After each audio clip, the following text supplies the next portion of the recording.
एक औरत के पति परदेश में बड़ी ही चैत के महीना सबकर पतनी होता बेचारी की जवानी बिछौना पर छाटा पटा कैले और ये बड़ा तकलीफ में दिया कहती है कि चैत के लहर कहर बहुते बढ़ा कि चैत के लहर कहर बहुते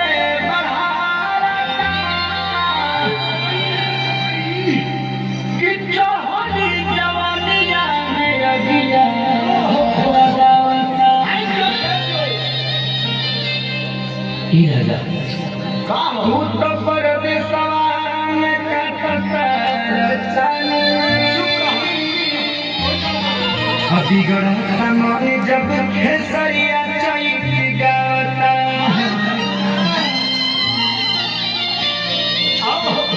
देखिए का कहती है कि घाम लगता रे राजा हरी घाम लगता कि घाम लगता रे राजा घाम लगता आखिर काठी में घाम लगता रे राजा घाम लगता घाम लगता रे राजा घाम लगता बहरा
कुछ दिन खातिर पंपा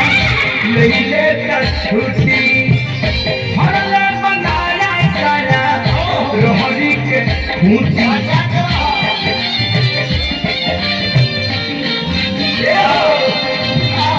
कुछ दिन खातिर पंपा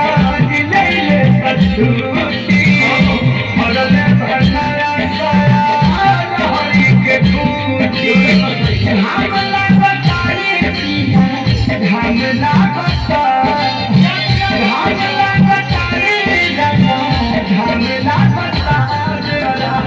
करे ना खेसरिया कौनो काम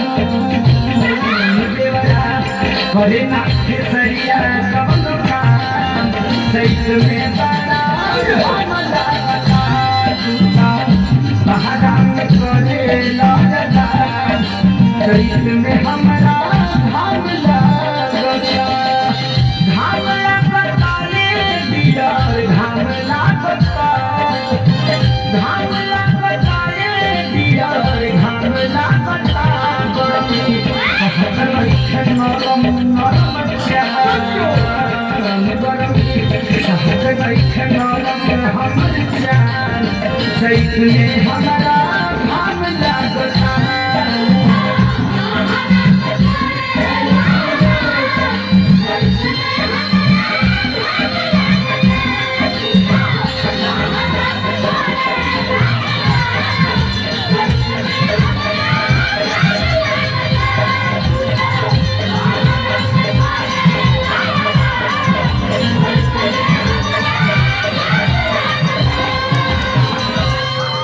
छाता ले ले